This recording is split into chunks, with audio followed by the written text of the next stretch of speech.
Ok, parfait. Merci. Merveilleux. Merci beaucoup. Merci Arthur. Donc nous accueillons aujourd'hui en quatuor Catherine Chevalier qui est professeure à UC Louvain, Justine Manuel qui est également professeure invitée à UC Louvain, Maëlle Rixon, l'une de nos membres qui est également laforceur à l'UACLT avocate, et Léopold Van Bellingen qui connaît bien les murs, n'est-ce pas, mais qui nous fait des infidélités puisqu'il est aujourd'hui professeur invité et chargé de recherche à l'UC Louvain, Louvain-la-Neuve, mais ce n'est pas une véritable infidélité puisque nous sommes maintenant tous et toutes membres de la même institution. Alors aujourd'hui, Midi Actu donc du SIEJ, retransmis en différé sur notre chaîne YouTube, nous allons parler de la place pour les femmes dans l'Église et plus précisément de contentieux stratégiques et de réflexion interdisciplinaire suivant l'échange entre les membres de l'UC Louvain qui a accueilli il y a quelques mois le pape François et le pape François précisément.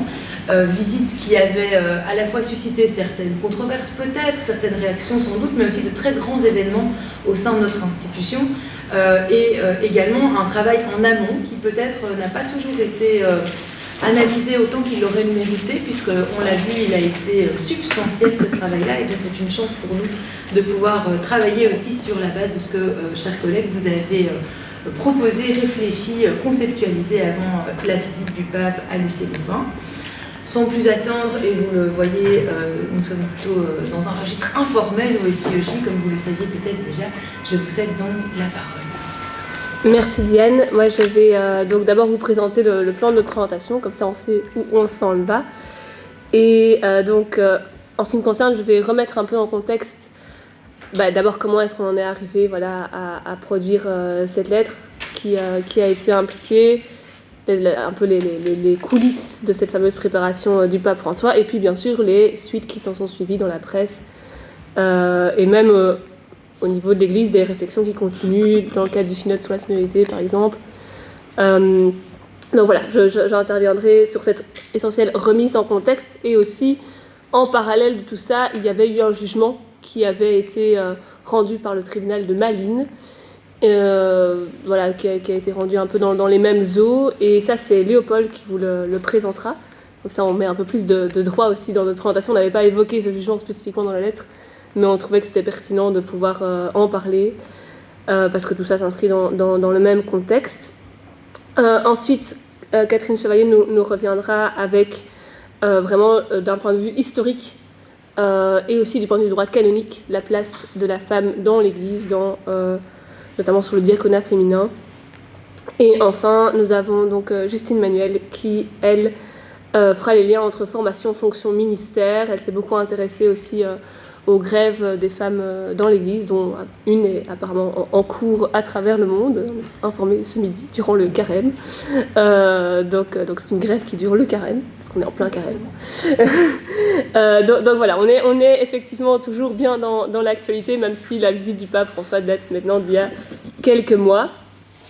Alors, pour introduire mon propos, tout d'abord, le contexte dans lequel on a rédigé donc, cette lettre qui a été lue au pape François lors de sa venue, avait été de manière informelle regroupé plusieurs acteurs de l'UC Louvain issus de différents corps, donc aussi bien des membres du corps académique, scientifique, des étudiants, autour de l'encyclique Laudato Si. L'idée était de vraiment pouvoir fournir un discours avec du contenu, et comme l'encyclique avait déjà quelques années, on se disait tiens, quelle réflexion on pourrait pousser dans cette fameuse encyclique, et 5 sous-groupes de travail se sont mis au travail pour réfléchir sur différents thèmes, toujours autour de cette encyclique. Et moi, je me suis retrouvée, volontairement bien sûr, dans le groupe qui traitait de l'écoféminisme. Et on a eu quelques réunions pour justement discuter de l'écoféminisme dans le contexte de l'encyclique de Laudato Si, en vue de rédiger cette fameuse lettre pour le pape. Et in fine, en fait, ces 5 groupes de travail dont les travaux sont disponibles sur le site de l'UC Louvain, sur la page de la visite du pape François, ont été remis en un seul texte, en une seule lettre. Donc il n'y a pas... Ça a vraiment fait une lettre cohérente qui a repris le travail de ces 5 groupes, dont fatalement le nôtre. Et il s'avère que la partie sur laquelle nous avons travaillé a suscité des polémiques dans la presse, en particulier une phrase avec laquelle je vous reviendrai. Mais le premier constat qu'on a fait dans notre groupe de travail, c'est de se dire qu'on veut travailler sur l'écoféminisme, mais en fait l'encyclique ne parle pas vraiment des femmes. Donc on était un peu le seul groupe à pas vraiment avoir beaucoup d'ancrage dans ce que Laudato Si pouvait nous aider et réfléchir plus loin, mais c'était plutôt constater une absence d'informations sur le sujet. Et donc le groupe s'est posé des questions en se demandant, mais tiens, où se trouvent les femmes dans cette encyclique? On parle de la terre-mère, mais alors ça renvoie toujours au rôle vraiment maternel de la femme, qui est quelque chose qui est assez présent dans l'Église. On a fait des parallèles au fait que, voilà, en matière d'études de genre, on constate que la pauvreté est souvent plutôt féminine, qu'il y a des systèmes de domination. Alors est-ce qu'on peut faire des liens entre domination de la nature et domination des hommes par les femmes? C'est toutes des réflexions qu'on a menées, et de manière plus transversale de voir que dans l'histoire de l'Église, mais dans l'histoire tout court, il faut quand même le dire, les femmes sont largement invisibilisées. Et ce qui était particulier dans l'encyclique, c'est qu'il y a beaucoup de femmes qui ont écrit sur le sujet de l'écologie et qu'aucune d'entre elles, aucune théologienne n'est citée dans les sources de l'encyclique. Donc ça fait partie de tous les constats qu'on a mis en exergue dans notre travail et qui a été repris dans la lettre. Et puis le pape, évidemment, a répondu à cette lettre. Et le pape nous dit notamment « L'Église est femme ». Elle est l'épouse, donc on renvoie encore à ce rôle-là. Ce qui était intéressant, c'est de dire la femme dans le peuple de Dieu est fille, sœur, mère, comme moi je suis fils, frère, père. Et donc là, on a vraiment une égalité entre hommes-femmes, donc chacun a son rôle, et en fait, il y a juste le pendant féminin, masculin pour chacun. Et il met en avant le fait que ce sont des personnes, ce ne sont pas des individus, donc on revient vraiment sur quelque chose de cohérent par rapport à l'enseignement de l'Église. Le pape s'oppose évidemment au féminisme et au masculinisme. Il estime que hommes et femmes ne doivent pas être opposés l'un à l'autre, mais sont complémentaires, ce qui est tout à fait en ligne avec l'enseignement de l'Église. Et il souligne, ça c'est aussi un point sur lequel je reviendrai, le oui de Marie, qui a permis que Dieu vienne au monde dans la croyance catholique. Après, il y a cette fameuse phrase très très polémique, vu que c'est elle qui a été sortie dans la presse.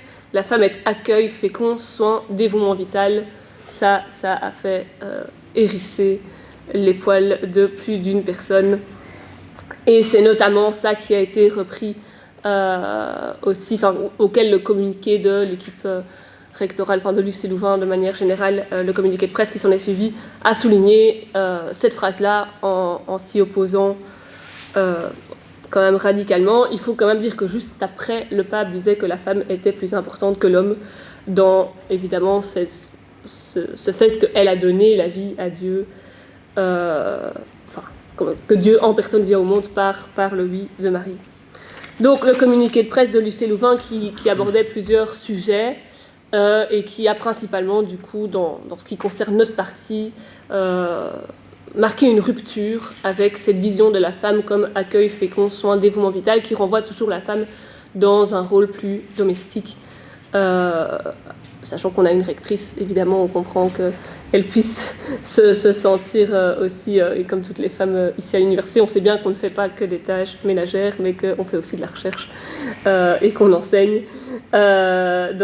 Voilà. Et alors ça, ce qui est intéressant par la suite, c'est que la faculté de théologie, dont nous avons ici plusieurs représentants, donc faculté de théologie, des sciences de religion, s'est dit, nous en fait, si on nous avait posé à nous la question, qu'est-ce que nous aurions répondu, nous, chercheurs au sein de notre université, parce que voilà, ça fait partie évidemment de leurs travaux.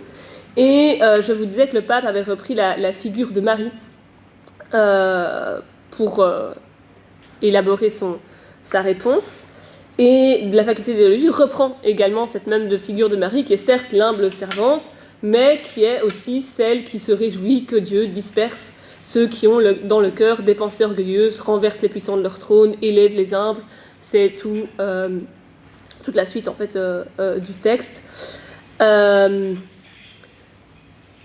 Mais vraiment, on exerce dans cette réponse qui est publiée qu'il y a quand même plus de 150 figures de femmes courageuses et anticonformistes, prophétiques et agissant dans la lutte pour la justice et la vie. Et c'est vrai qu'on pense très spontanément à la prophétesse Ruth ou bien encore à Esther, qui est quand même une figure importante dans la Bible. Et en fait, de manière générale, il y a aussi toute une série de saintes. Moi, je pense en particulier à Sainte Hildegarde, qui est quand même assez révolutionnaire pour son temps, la place qu'elle a pris dans un contexte du Moyen-Âge où, franchement, elle a vraiment elle-même fondé son monastère. Et donc, voilà, dans la réponse de la faculté de théologie, cette idée que les femmes ont souvent des entreprises audacieuses dans l'Église pour pouvoir faire changer les choses, et renvoie évidemment aussi aux théologiennes écoféministes.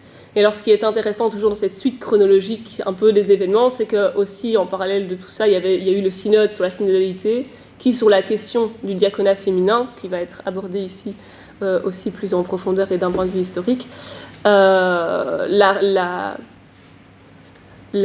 réponse, enfin la question reste ouverte, la porte reste ouverte, ils n'ont pas définitivement fermé. Ils disent que voilà, effectivement, ça peut rentrer dans une évolution, sachant, on va le voir avec Catherine notamment, que historiquement il y en avait eu, mais sous une autre forme probablement. Et donc je vais céder la parole à Léopold, qui va nous venir justement sur une question d'une femme qui voulait suivre la formation pour être diacre, mais sans donc uniquement suivre la formation, mais ne pas être ordonnée. Donc même l'accès à la formation lui a été refusé. Et donc cette affaire est en appel. Je ne sais pas si on a eu des nouvelles de l'appel. Enfin, Léopold vous dira plus de choses, mais en tout cas on a déjà un jugement, donc on peut déjà en discuter. Merci beaucoup Maëlle. Donc ma communication portera moins sur les questions de fond soulevées par cet échange, par cette lettre, etc., que sur vraiment les enjeux juridiques du point de vue civil en particulier de ces questions de la place des femmes dans l'Église. Alors, la question d'emblée que je voudrais proposer de manière un petit peu provocatrice peut-être, c'est en tant qu'Église, en tant qu'autorité ecclésiale, en tant qu'archevêque même, est-ce qu'on peut se positionner d'une part en faveur d'une ordination des femmes au diaconat, tout en refusant que ce soit l'État qui impose ce changement. Donc je ne vais pas revenir sur la définition, le contenu du diaconat, donc de la fonction de diacre, puisque je pense que Catherine va nous en parler de manière beaucoup plus précise. Mais voilà, vous savez que du point de vue théologique, du point de vue du droit canonique, l'ordination diaconale, à côté donc de l'ordination presbytérale et épiscopale, eh bien, est réservée aux hommes. Et donc ici, ce que je vous propose à partir du jugement que je vais évoquer, c'est de voir comment articuler l'enjeu de la place des femmes dans l'Église avec la question juridique de la séparation entre les Églises et l'État. Donc on va aborder cette décision rendue par le tribunal de première instance d'Anvers, division de Malines, rendue le 25 juin 2024, et qui donc conclut à l'existence d'une discrimination sur la base du sexe en raison du refus des autorités ecclésiales d'admettre une femme à la formation diaconale, donc la formation en vue d'être ordonnée diacre, comme Maëlle l'a précisé. Et donc voilà, cette affaire est intéressante parce qu'elle soulève vraiment l'enjeu de l'articulation entre ces deux questions, donc non-discrimination sur la base du sexe et séparation Église-État notamment. Je précise que cette courte communication fait aussi écho à un article qui vient de paraître dans le dernier numéro de la Revue des Deux Cités. Donc voilà, si vous voulez un petit peu de référence pour approfondir le sujet, n'hésitez pas à consulter l'article. Donc je structurerai mon intervention en 3 points. Premièrement, les faits, le contexte. Deuxièmement, les arguments des parties, la décision, la motivation du juge. Et troisième temps, je vais prendre 3 éléments de discussion concernant la motivation justement fournie par le juge. Donc premier point, les faits, le contexte. Donc on est en mars 2023 et Madame Vere Dussauchois envoie un email à son prêtre pour lui demander de pouvoir suivre la formation diaconale. Alors le prêtre lui répond que comme elle le sait, je cite, « Le ministère de diacre n'est, entre parenthèses, pour l'instant, pas accessible aux femmes dans l'Église catholique romaine. C'est la raison pour laquelle nous ne pouvons pas prendre en considération votre candidature. En juin 2023, sur la base de ce refus, Madame Dussochois écrit à l'archevêque de Malines-Bruxelles, donc à l'époque Monseigneur Joseph de Kayzel, pour lui faire part de cette même demande. Monseigneur de Kayzel lui répond que, en vertu du droit canonique en vigueur, il lui est impossible d'admettre Madame Dussochois comme candidate au ministère diaconal et donc de l'admettre à la formation. Alors, la requérante décide d'intenter une action en justice contre Monseigneur de Kayzel. Ensuite, en septembre 2023, on a un changement à la tête de l'archevêché de Malines-Bruxelles, donc c'est Luc Turlington qui succède à Joseph de Kayzel, et donc Madame Dussochois en profite pour lui formuler la même demande, et elle obtient la même réponse de sa part, et donc elle décide également d'intenter une action contre Monseigneur Turlington. Précision importante, et Luc Turlington et Joseph de Kayzel publiquement se sont prononcés en faveur de l'ordination de femmes comme diacres, comme diaconesses. C'est notamment quelque chose qui ressortait de la synthèse réalisée par la Conférence des évêques de Belgique pour le synode sur la synodalité. Donc, action en justice avec plusieurs griefs. Premièrement, elle demande au tribunal de conclure à l'existence d'une discrimination illégale sur la base du sexe, en violation des articles 10 et 11 de la Constitution. Deuxième grief, elle demande de déclarer nulles les décisions de refus d'admission à la formation. Troisièmement, elle demande de condamner l'actuel archevêque à l'autoriser à suivre la formation. Donc elle veut vraiment que cette action soit suivie des faits. Quatrièmement, Madame Vere Dussochois demande aussi que, formellement, le juge déclare que le droit canonique est en violation des dispositions constitutionnelles par rapport à la non-discrimination. Et enfin, cinquièmement, il est demandé 2500 € de dommages et intérêts. Voilà pour les faits et pour le contexte. Alors, deuxième point, les arguments des parties, et puis évidemment la décision, la motivation du juge. Donc la requérante, sans surprise, vous l'avez compris, considère qu'elle fait l'objet d'une discrimination en raison de son sexe, et donc elle précise bien que c'est vraiment par rapport à l'admission à la formation, et non par rapport à l'admission au diaconat en tant que tel qu'elle intente cette action. Du côté des parties défenderesses, on retrouve trois arguments principaux à l'appui de leur défense. Premier argument, c'est le fait que l'autonomie des cultes est protégée en droit belge, en droit européen, et donc ne permet pas au juge de se prononcer sur les conditions d'admission à une formation qui est interne à cette Église. Et donc, cette autonomie des cultes, elle est appuyée par l'article 19 de la Constitution belge, qui reconnaît la liberté des cultes, l'article 21, qui, plus précisément, précise que l'État n'a le droit d'intervenir ni dans la nomination, ni dans l'installation des ministres d'un culte quelconque, et puis, sur le plan européen, l'article 9 de la Convention européenne des droits de l'homme qui reconnaît la liberté de religion, y compris dans sa dimension collective et institutionnelle. Sont également évoqués les enjeux de séparation entre l'Église et l'État, et donc l'enjeu du devoir de non-immixtion du juge dans ces matières convictionnelles, et enfin l'argument des deux archevêques est également que ce refus d'admission à la formation n'emporte aucune conséquence sur le plan civil pour la requérante, et donc il n'y a pas lieu de se saisir de cette question. Alors donc le tribunal de première instance, vous l'avez compris, va conclure à la responsabilité civile extra-contractuelle des deux archevêques, en raison justement de cette discrimination qu'il considère comme illégale, puisque discrimination commise sur la base du sexe de la requérante. Donc la faute qui conduit à cette responsabilité, c'est le fait d'avoir fait du sexe de la requérante un critère d'admission à la formation diaconale, et ce, je cite, dès le départ, sans prendre en considération la candidature. Et donc chaque partie est condamnée au versement de 1500 € de dommages et intérêts. Pour le reste, la requérante est déboutée de ses autres demandes, donc le fait qu'elle soit autorisée à prendre part à la formation, et le fait que le droit canonique serait formellement déclaré en violation des dispositions constitutionnelles concernant la non-discrimination. Voilà pour la décision. Et donc, on a 3 éléments principaux du point de vue de la motivation de la part du juge. Premièrement, le juge reconnaît effectivement l'autonomie des communautés religieuses, sur base en particulier de l'article 19 de la Constitution, mais il considère que cette séparation, cette autonomie n'est pas absolue. Et donc, s'il reconnaît également qu'il y a une ingérence dans le droit à l'autonomie de l'Église, eh bien, il considère que cette ingérence est non seulement justifiée en raison de l'objectif de non-discrimination, qu'il, je cite, considère comme une valeur fondamentale de la société démocratique, et puis cette ingérence, selon lui, est proportionnée puisqu'elle ne toucherait pas au cœur de la liberté organisationnelle de l'Église. Elle ne toucherait pas au cœur puisqu'elle concernerait uniquement l'accès à la formation diaconale et pas l'accès au diaconat en tant que tel.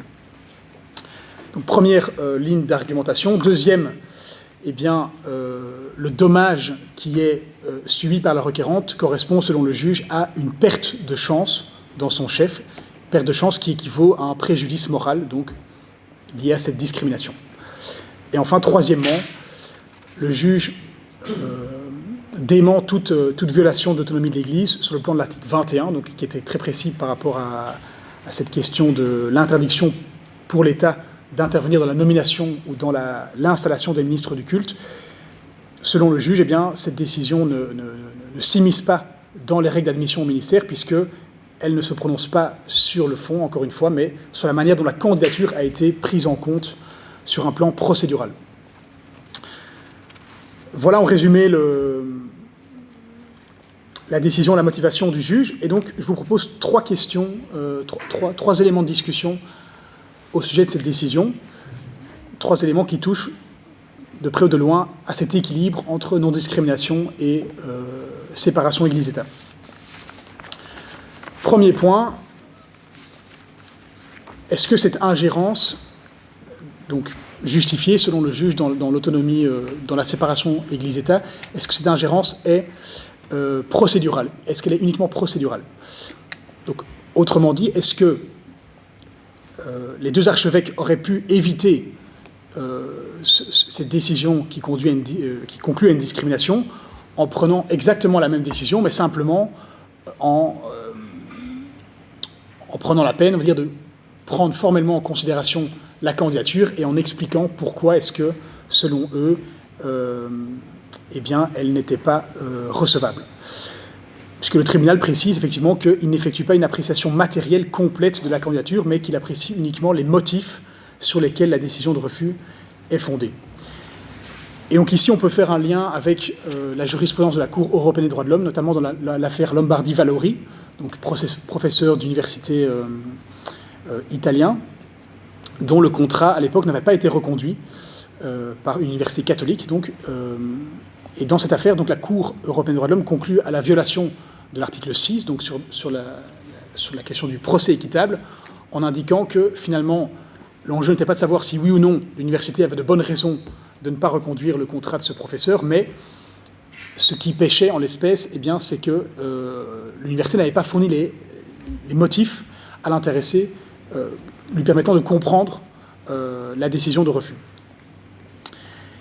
Donc si tel est bien le cas, si vraiment cette violation est uniquement procédurale, ben, il serait assez simple en fait pour l'Église d'éviter un constat de discrimination à l'avenir. Il suffirait de dire qu'elle motive formellement la raison pour laquelle, du point de vue canonique, du point de vue théologique, eh bien,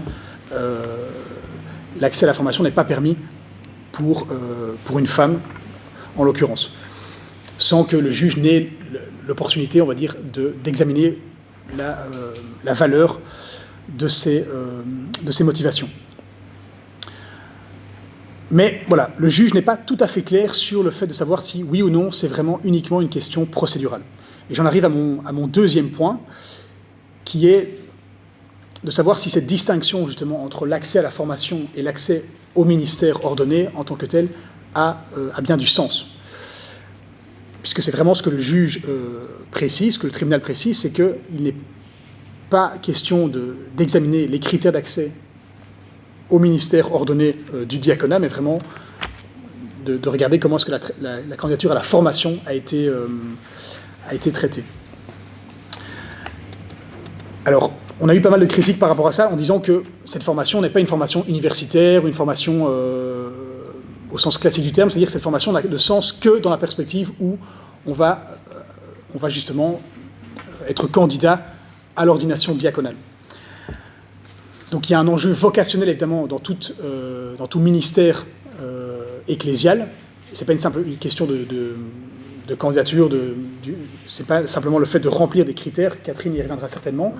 Ce qui veut donc dire aussi que c'est pas parce qu'on a fait la candidature, qu'on a fait la formation que forcément on va être admis au diaconat, mais en tout cas, la formation n'a de sens théologiquement, canoniquement, que dans la perspective de la réalisation, de l'ordination comme diacre. Précision, le code de droit canonique permet en fait, et même exige à la limite des femmes qu'elles prennent part à la formation, mais en tant qu'épouse du candidat au diaconat permanent. L'assentiment, le consentement même de l'épouse est requis pour que le diacre permanent puisse être ordonné.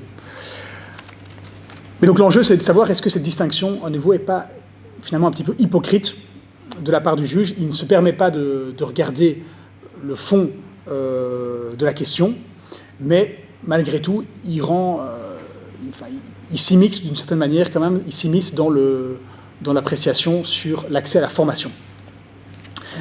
Autre élément, et j'en termine avec ce deuxième point, c'est qu'est-ce que le juge entend par perte de chance sur le plan civil? Est-ce que c'est la perte de chance de devenir diacre?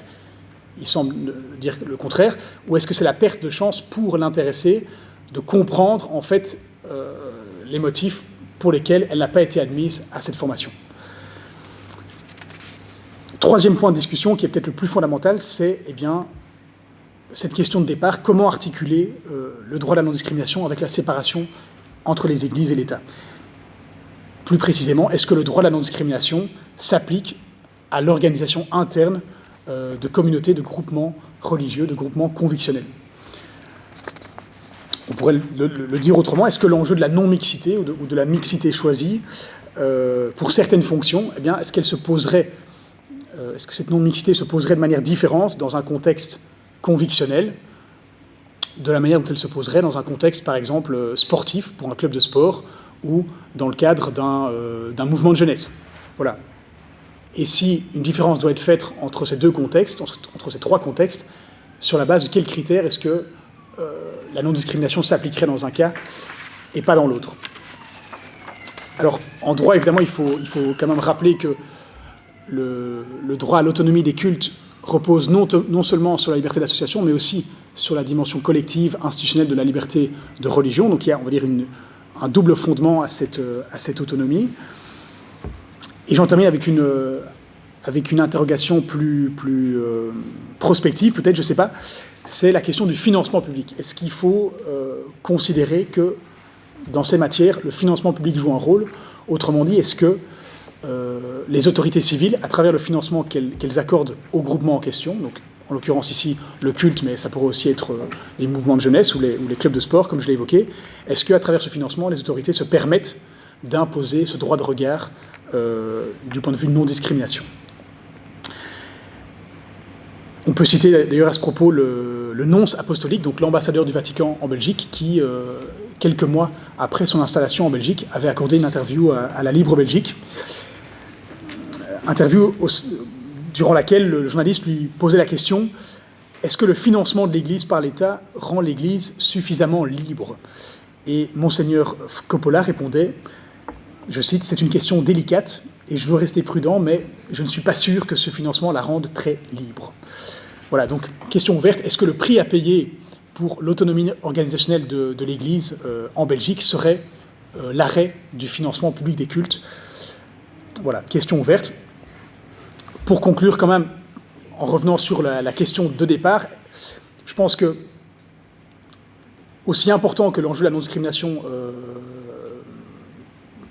puisse être dans la société et même dans l'Église, en particulier lorsqu'il est question de non-discrimination sur la base du sexe, à mon sens, cet enjeu ne justifie pas une rupture des principes constitutionnels de séparation entre les Églises et l'État en écho aussi avec la question du pluralisme sur laquelle on pourra peut-être revenir dans nos échanges. Et voilà, je pense que, comme vous l'avez compris, ici, il y a l'enjeu de fond qu'on va sans doute approfondir avec Catherine notamment, mais il y a aussi l'enjeu plus formel, on va dire, plus procédural, du point de vue du respect des droits fondamentaux, y compris des droits organisationnels, qui me semble important à garder à l'esprit. Merci beaucoup. Bon, je suis un peu effrayée des attentes qui reposent sur moi. J'espère que je vais y répondre. Moi, ce que j'ai envie de faire, mais c'est très ambitieux pour le temps qu'on a, donc je vais appuyer sur une ligne du temps, c'est un peu parcourir, dans le fond, d'où viennent ces choix de l'Église catholique, d'ordonner comme ministre, d'avoir comme ministre ordonné uniquement des hommes. Et donc on va un peu parcourir et voir, bon, l'Église catholique, elle a comme dans sa réflexion sur elle-même, elle a 2 points d'appui, c'est les Écritures et la tradition. Et donc c'est ces arguments-là qui sont invoqués. Et donc pour les Écritures, ce qu'on peut voir, c'est qu'en tout cas, du temps de Jésus, donc c'est quand on remonte, il a eu parmi ses disciples des personnes, en tout cas, qui le suivaient, qui étaient des femmes, dont des femmes qui ont été les premiers témoins de la résurrection. Donc ça, c'est un argument souvent repris du côté des femmes qui souhaitent voir des évolutions. Par contre, il a choisi 12 disciples pour constituer sa garde rapprochée, les gens à qui il a transmis des gestes qu'il voulait faire, qui parlaient de la transmission, comme l'Eucharistie, l'invitation à baptiser, et ça, c'était des hommes uniquement. Alors, évidemment, on peut se poser la question, pourquoi des hommes? Est-ce que c'était lié au contexte, etc. Mais donc, c'est ces 2 points-là qui sont un point de départ. Si on va dans les écrits du Nouveau Testament qui nous racontent ce qui s'est passé dans la première Église, on voit d'une part qu'il y a une grande diversité de charismes et de missions confiées entre toutes et tous. Entre autres, on voit qu'il y a des femmes responsables de communautés, même si bien sûr les ministères masculins sont prédominants, il reste qu'un certain nombre de responsabilités sont confiées à des femmes et pas des responsabilités seulement de second rang. Autre chose aussi, c'est que le titre hiéreuse qui désignait, ou sacerdoce en latin, qui désignait le prêtre en tant que celui qui offre les sacrifices, n'est pas repris pour parler des gens qui offrent des services.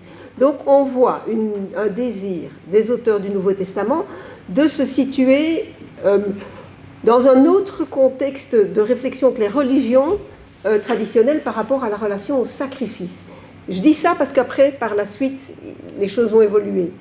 Et puis, ce qu'on peut dire aussi, quand on observe l'ensemble des écrits du Nouveau Testament, c'est qu'on voit petit à petit certaines restrictions portées sur la prise de parole des femmes, par exemple, alors qu'au début, on parle de charisme, à certains moments, on dit que les femmes doivent être voilées pour prendre la parole. À la fin, dans des récits qui sont plus tardifs, on voit que la femme est invitée à se taire dans les assemblées.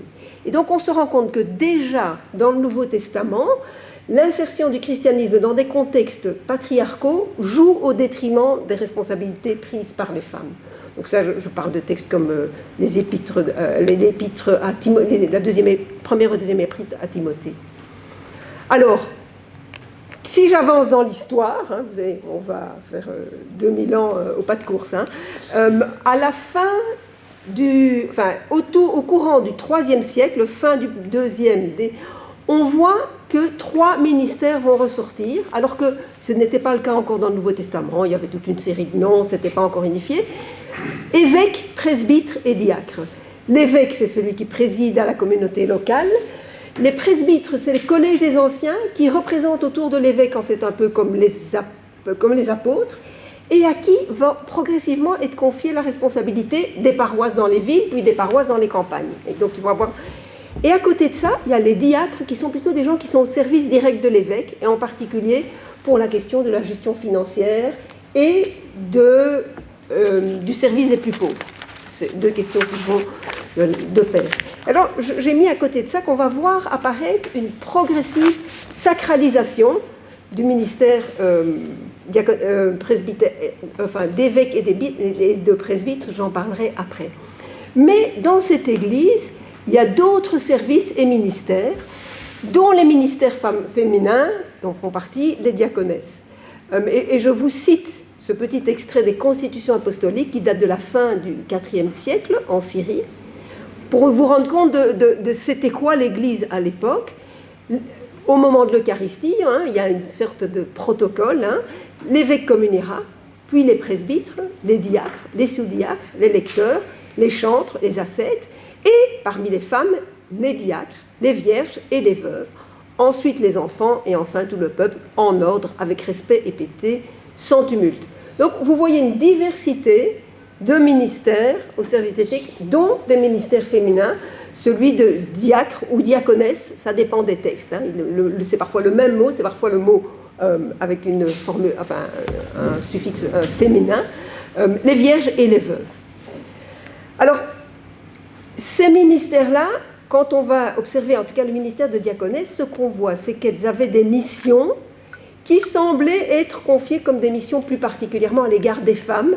Dans une société patriarcale et très genrée, on ne pouvait pas imaginer, par exemple, que pour le baptême qui se faisait par immersion dans l'eau, les femmes devaient se dévêtir, que ce soit un homme qui les accompagne, c'était une femme. Tout comme pour aller visiter les malades, c'était aussi des femmes qui allaient. Donc, on se rend bien compte que c'est évidemment deux ministères qui ont le même nom. Il semble, d'après certains textes, que ce soit les mêmes rites, mais pas nécessairement d'après tous les textes qui soient posés sur l'une et l'autre. Et donc, ces textes nous montrent en même temps deux ministères différents, mais en même temps dans un contexte tout à fait différent d'une autre, où la femme n'était pas l'égale de l'homme, et où donc vraiment ces ministères n'étaient pas les mêmes. Alors, ce qui va se passer autour du prêtre, et j'ai mis en rouge ce qui touche à la sacralisation, déjà début du IVe siècle, on demande aux ministres ordonnés une abstinence sexuelle en lien avec la célébration de l'Eucharistie. Donc on commence à avoir des exigences parce qu'on a il y a de plus en plus, va commencer à s'introduire un grand respect à l'égard de l'Eucharistie et des liens avec la sacralisation et le lien avec la sexualité qui commencent à s'introduire là, ce qui est un lien, j'ai envie de dire, traditionnel, mais on le voit apparaître à ce moment-là dans l'Église catholique, donc autour du Concile d'Elvire, début IVe siècle. Et puis, je vous ai parlé de l'entrée en cléricature, là, 5e, début du 6e siècle, il va y avoir un rite par lequel ceux qui vont être ordonnés sont marqués comme ça d'une différence à l'égard des autres chrétiens. Ils deviennent des clercs, ce qui est une forme d'autre catégorie de chrétiens. Et puis par la suite aussi, par exemple, il va y avoir des gestes qui vont insister sur le caractère sacré des mains, puisqu'elles vont consacrer l'Eucharistie. J'avance dans ma petite histoire, et bon, je passe sur la période de Charlemagne, dont on pourra apprendre des choses aussi, mais j'en arrive à la réforme grégorienne. Bon, je parle là des juristes, donc j'imagine que vous situez un peu, mais la réforme grégorienne donc s'inquiète du manque d'indépendance de l'Église quant aux nominations des évêques quand ils sont des seigneurs qui ont des terres. Normalement, ils dépendent de leur suzerain qui les nomme, et donc toute la question c'est comment est-ce que l'Église peut garder son indépendance pour la nomination des évêques. Il va y avoir tout un combat pour cette indépendance, mais ce combat va de pair aussi avec un souci d'une meilleure instruction du clergé, parce que si on veut de l'indépendance, c'est parce qu'on estime qu'on a une certaine responsabilité sociale et même une certaine supériorité, c'est ça. Et du coup aussi c'est à ce moment-là qu'on va pour finir réussir à imposer, pendant les siècles depuis le Concile d'Elvire, on va répéter cet appel au célibat, etc., ou la demande d'abstinence sexuelle aux prêtres qui sont ordonnés, mais ce n'est qu'avec la réforme grégorienne qu'on va imposer le célibat, et elle va être inscrite dans le décret de Gratien, tout comme va être inscrit dans le décret de Gratien le fait qu'il n'y a plus de femmes diaconesses. Il y en a eu à différentes étapes. Il y a eu des interdictions à certains moments, mais à d'autres endroits, on continuait à parler de femmes diaconesses et à parler d'institutions ou d'ordination de ces femmes diaconesses. Mais à ce moment-là, c'est un stop final, ce qui veut dire qu'on se retrouve avec une hiérarchie ecclésiale et entre-temps, pas oublier, le diaconat, les diacres hommes, cette institution a décliné parce que les prêtres et les diacres sont rentrés en rivalité l'un avec les autres au détriment des diacres, et du coup on n'a plus dans la hiérarchie que des évêques et des prêtres. Donc une hiérarchie, pour finir, strictement masculine, et en plus dont le contact avec les prêtres, des prêtres avec les femmes se distancie, et du coup, comme les prêtres sont, disons, obligés au célibat, la femme aussi est regardée avec une certaine méfiance comme possible aussi tentation pour les hommes. Donc ça introduit un discours. Alors, j'oublie peut-être des choses, donc voilà, c'est ça, hein, les prêtres qui sont dans une catégorie. Oui, c'est ça.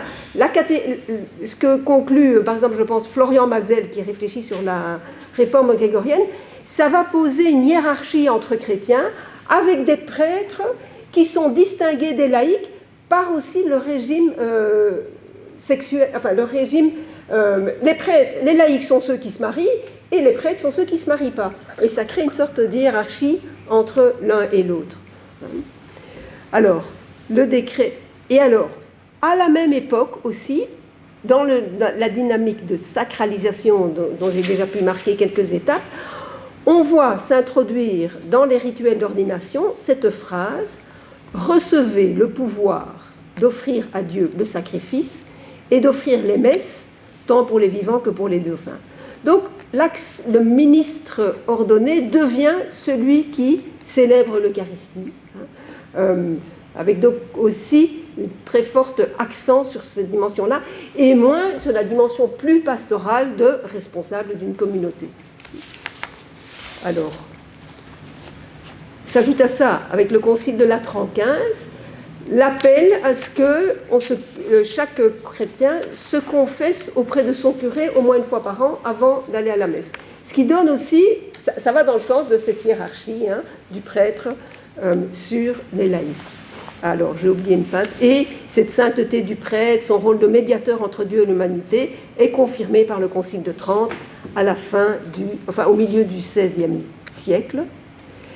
Je saute sur des siècles on va parler de misogynie, parce qu'on sait quand même que les temps modernes ont été une période où on a renforcé, c'est le moment aussi où on enferme beaucoup, de renforcement de la clôture dans les couvents, etc.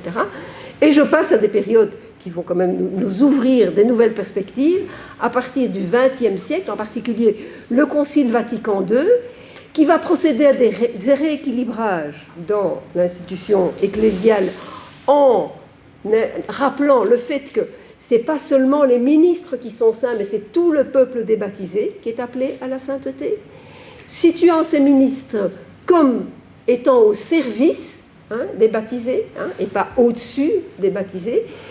Il parle aussi d'une diversité de dons, et puis il rétablit ce fameux ministère diaconal qui était tombé en désuétude, en le réservant aux hommes mariés. Ça introduit l'intérêt d'un ministère qui n'est pas centré sur l'Eucharistie, et donc qui ouvre à une autre dimension. Alors donc, on retrouve cette flèche évêque, prêtre, diacre.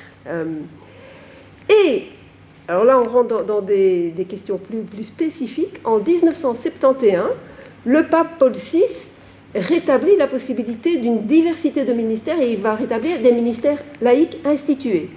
Grande hésitation à l'époque, est-ce qu'il faut ouvrir ces ministères aux hommes et aux femmes?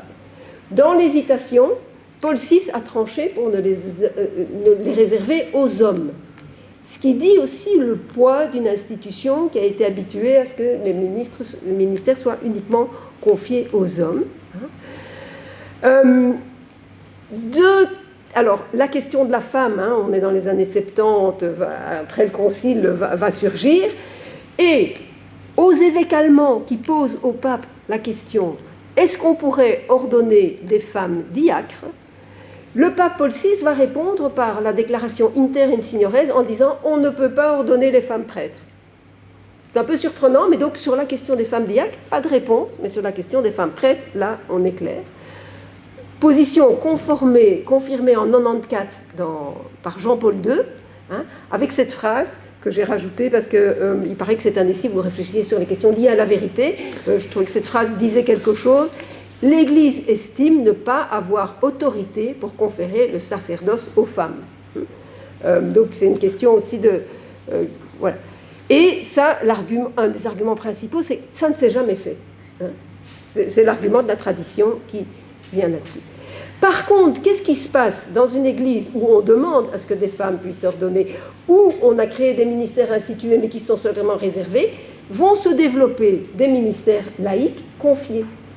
C'est-à-dire que l'Église va donner la possibilité, avec différentes ressources, à des hommes et surtout des femmes, parce que c'est ça la réalité, d'avoir des responsabilités au service de l'Église. Et il va y avoir, ça va commencer dans les années 70, mais ça va surtout se développer beaucoup à partir des années 90, la possibilité pour des femmes d'exercer des missions d'Église. Et nous en connaissons plusieurs, sa maman, moi j'en ai été, enfin voilà, ça fait partie des choses qui ont permis. Donc, mais donc pas la reconnaissance institutionnelle. Si on rentre dans les débats, il y a parfois eu un peu des questions, mais attention, n'appelons pas ça ministère, on risque de confondre avec ministère ordonné, etc. Donc des débats autour de ces questions.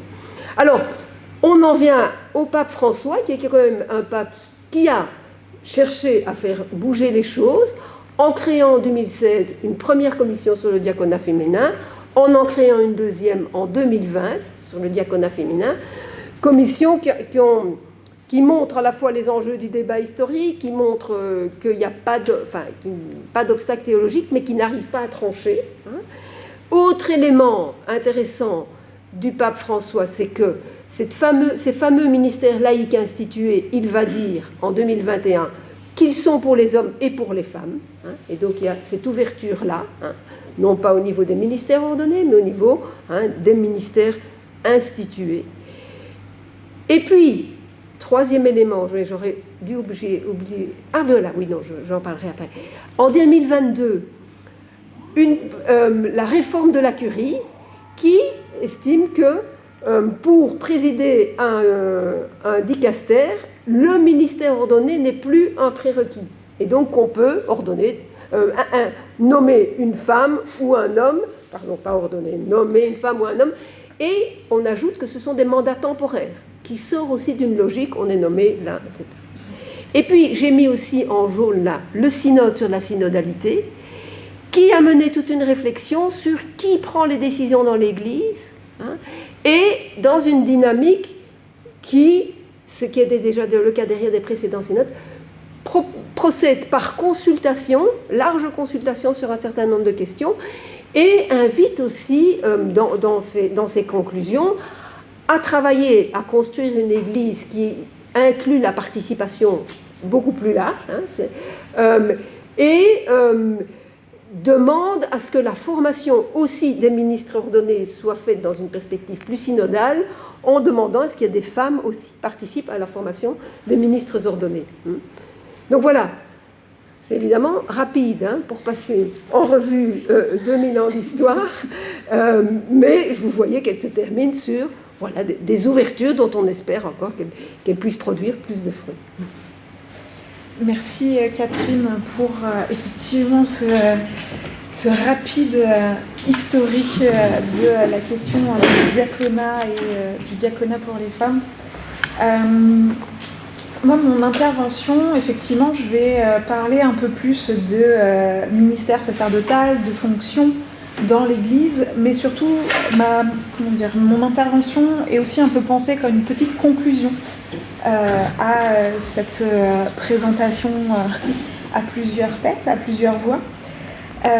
Surtout pour revenir aussi sur un des nœuds en lien avec la lettre, enfin en tout cas les réactions qui ont eu lieu face à la lettre qui a été lue face au pape sur pourquoi il faut encore parler de la question des femmes dans l'Église et pourquoi cette lettre, ça a été aussi une des critiques qui a été apportée à la lettre de l'université lue au pape, c'est pourquoi il faut encore parler de la question des femmes. Mais parce que en fait les revendications féminines et ou féministes de femmes catholiques sont toujours très présentes et prennent de l'ampleur. Parce que même depuis les textes de notamment 1976 sur Inter Insignore et puis ensuite Ordinatio Sacerdotaliis, les femmes redemandent régulièrement pourquoi les femmes ne peuvent pas avoir accès, ne peuvent pas prétendre au ministère ordonné. Et surtout au ministère aussi sacerdotal. Parce qu'il y a une différence, dans les ministères ordonnés, il y a le diacre, diacre, prêtre et évêque, mais le ministère sacerdotal, ça c'est prêtre et évêque, dans le sens où le prêtre et par la suite l'évêque sont ordonnés pour remplir en fait un sacerdoce particulier. Et c'est là où je vais revenir sur quelques éléments de vocabulaire pour aussi comprendre pourquoi aujourd'hui ce qui se passe, c'est une sorte de dialogue de sourds entre le magistère et les revendications des femmes catholiques. Et donc, le ministère sacerdotal est conçu par l'Église catholique comme un don, une vocation qui va différencier ceux qui sont ordonnés ministres des laïcs. Et laïcs, en fait, eux, participent de ce qu'on appelle le sacerdoce commun, par leur baptême. Alors que les ministres, par leur ordination, participent du ministère sacerdotal. Comment accéder à ce ministère sacerdotal ? C'est par la vocation, et surtout par la reconnaissance, par le sacrement de l'ordination, de la vocation, qui est compris toujours par l'Église comme un appel divin, une volonté divine, un appel pour remplir une mission et pour remplir des fonctions particulières dans l'Église. Pour l'Église catholique, cette vocation ne peut être que masculine. Parce que dans les fonctions que ces hommes appelés à devenir ministres du culte, ils sont investis par l'Esprit Saint, mais ils sont aussi des représentants du Christ. Et le fait d'être représentant du Christ ne peut donc passer que par un corps aussi masculin. Parce que les prêtres sont les représentants du Christ, mais plus spécifiquement du Christ tête, et d'un certain principe masculin.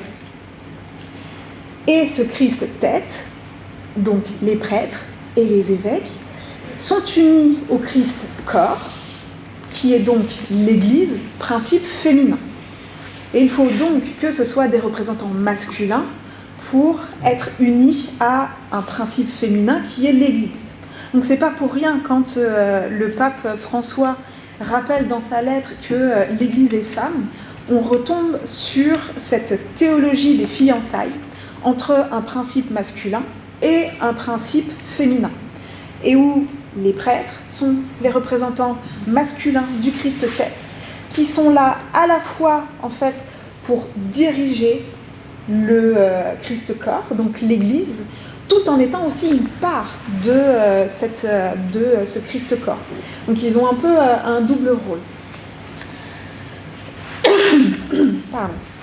Et donc, par l'ordination sacerdotale, les prêtres sont investis de fonctions particulières. Ces fonctions sont comprises à la fois comme un service à rendre justement pour le Christ-corps, pour l'Église, mais aussi, ces fonctions sont aussi vues comme un certain pouvoir, que ce soit dans la communauté, c'est-à-dire que les représentants du Christ-tête, donc les prêtres, ont un pouvoir dans la communauté, et pour la communauté. Et ça, il est indiqué notamment dans certains textes que toutes les personnes catholiques n'ont pas les mêmes pouvoirs par rapport à la parole de Dieu et au sacrement. Et c'est là où on arrive vraiment dans cette hiérarchisation entre, d'un côté, les clercs, qui ne sont que des hommes, et les laïcs. Et cette hiérarchie est voulue de droit divin. Donc ici, on a une difficulté en fait à remettre en cause ce qui pourrait être simplement de la volonté de Dieu. Continuons sur la question des fonctions. Les fonctions des prêtres ce sont des responsables liturgiques. Donc la liturgie, c'est la ritualité, c'est la gestion des rituels au sein de l'Église. Ce sont ceux qui président à l'Eucharistie. Donc l'Eucharistie, c'est le moment dans la messe où on consacre le pain et le vin. Ce sont les administrateurs principaux des sacrements, même si certains sacrements sont réservés à l'évêque et d'autres peuvent être assurés par d'autres personnes que les prêtres dans des cas d'urgence. Vraiment dans des cas d'urgence. Et ensuite, en autre fonction des prêtres, il y a celle de prédicateur, qui se retrouve notamment dans l'homélie et dans un rôle de partage en fait de la parole, mais qui est aussi partagé par les autres membres. Merci beaucoup.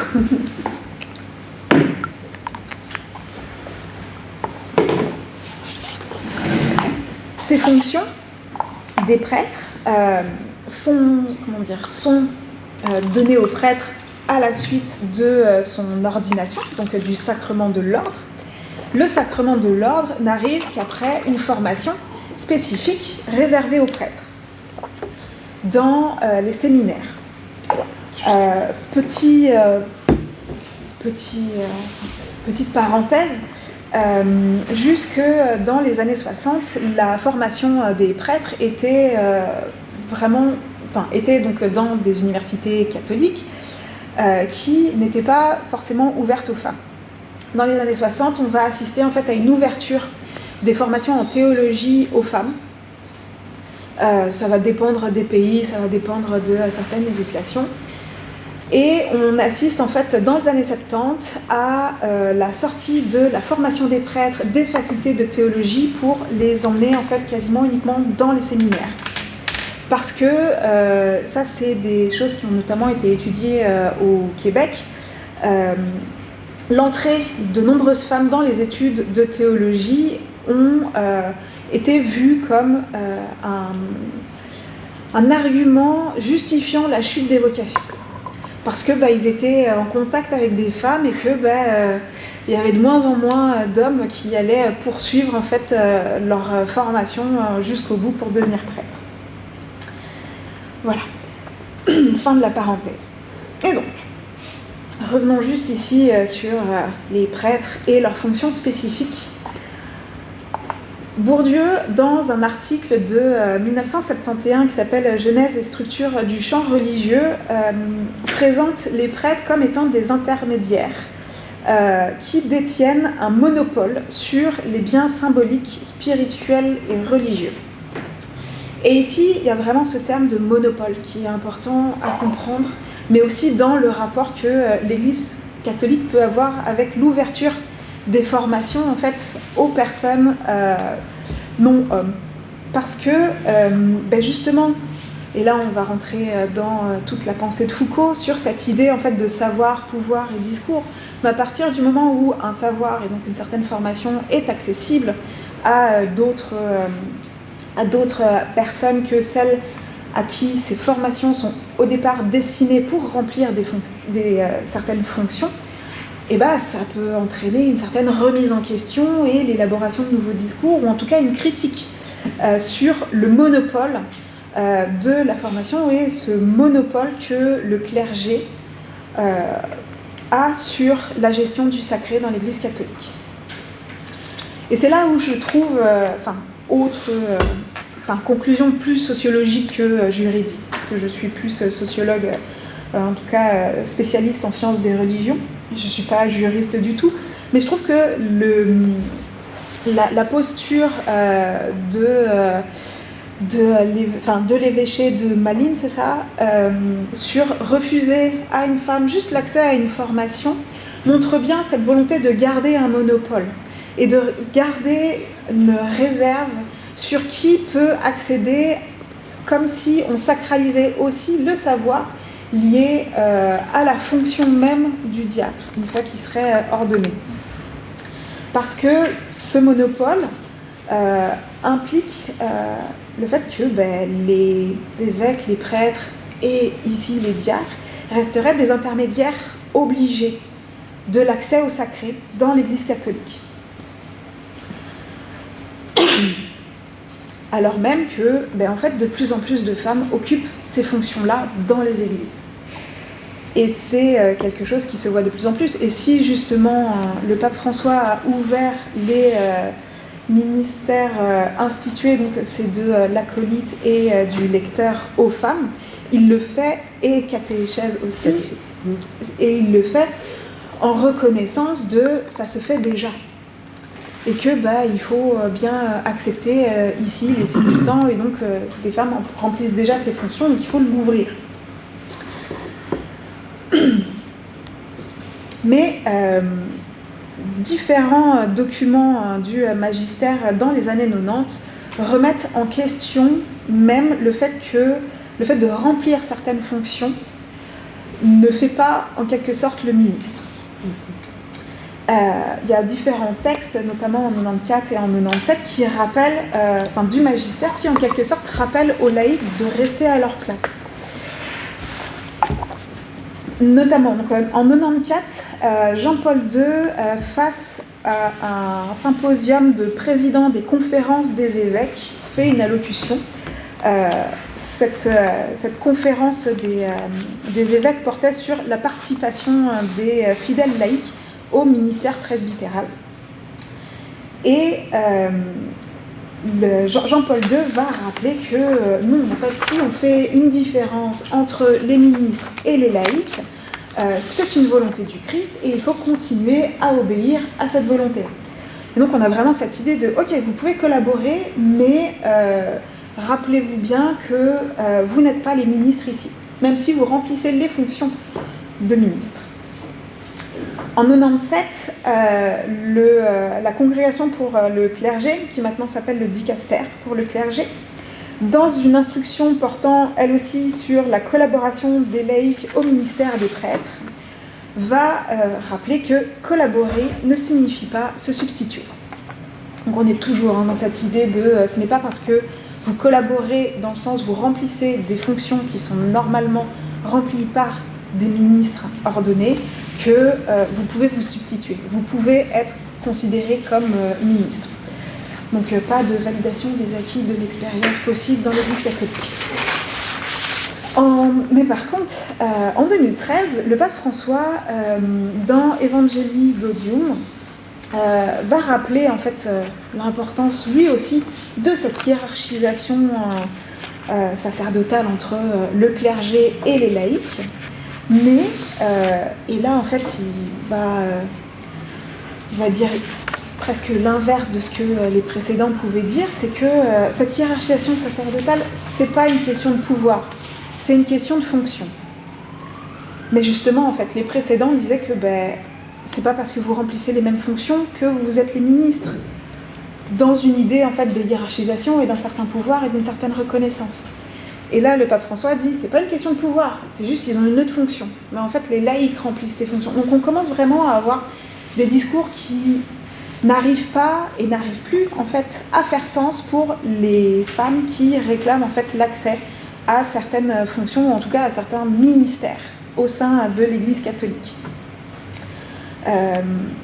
Et ça, dans la réponse du pape à la lettre qui lui était adressée à Lucé Louvain en septembre 2024, le pape disait que les femmes étaient même supérieures aux hommes. En fait, c'est pas ce qui est demandé. c'est pas les interrogations, c'est pas les demandes qui sont adressées au pape, mais c'est les réponses.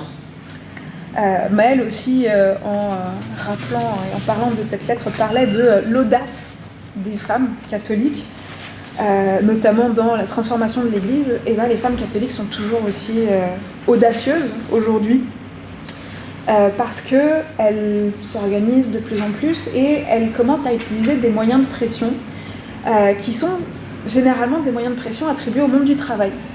En 2019, en Allemagne, nous avons un groupe de femmes catholiques qui s'appelle Maria 2.0, donc Maria 2.0, qui, pendant une semaine, va faire grève. Et ça naît à Münster, en Allemagne, mais ensuite ça va se répandre en fait dans différentes paroisses en Allemagne. Et ce que ces femmes vont ne pas faire, c'est justement assurer tout le travail paroissial et bénévole, généralement, qu'elles peuvent fournir justement pour l'organisation des messes, pour l'église, pour l'impression des carnets de messe, etc., etc. Et pendant que des messes ont lieu dans les églises, elles vont se rassembler devant celles-ci et organiser des temps de prière, de célébration liturgique, Voilà, pendant une semaine, elles vont faire ça en 2019. Et elles vont recevoir notamment l'appui de différents évêques allemands. Et c'est très bien que cette présentation tombe maintenant. En ce moment, pour le Carême 2025, donc qui a commencé le 5 mars et qui se terminera le 12 avril, il y a une grève internationale des femmes catholiques. On n'en entend pas beaucoup parler, ça dépend aussi beaucoup des pays et de l'organisation au sein de certains pays, justement des femmes catholiques, autour des revendications d'accès à la prêtrise, à l'évêché, etc.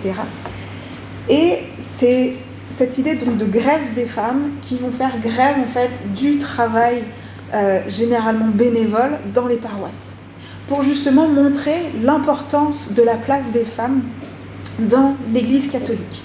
Parce que ce sont elles qui assurent, ce sont les principales bénévoles des paroisses, et ce sont celles qui assurent le plus de travail, mais invisibilisé.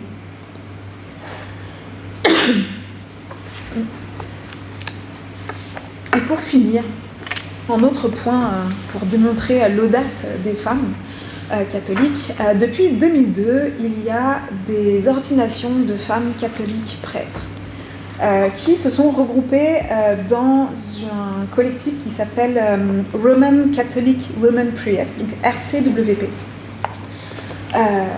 et qui, donc, depuis 2002, ordonne des femmes prêtres catholiques. On pourrait se dire, enfin, comment c'est possible? Généralement, ces femmes ont des petites communautés autour d'elles qui les ont accueillies, enfin, en tout cas, qui ont reconnu leur vocation dès le départ. Et ces femmes-là sont, depuis notamment la transformation de normes substantielles par la Congrégation pour la doctrine de la foi, sont excommuniées latae sententiae. Donc, excommunier latae sententiae, ça veut dire que l'Église n'a même plus à se prononcer sur leur excommunication. Par le fait même qu'elles aient accepté d'être ordonnées, elles sont automatiquement excommuniées. Mais ce que ces femmes prêtres disent, c'est que elles se considèrent et elles se pensent légitimes au regard de leur foi et de leur vocation, même si elles savent pertinemment qu'elles sont illégales au niveau du droit canonique et de la loi humaine de l'Église. Voilà. Merci beaucoup. Merci beaucoup.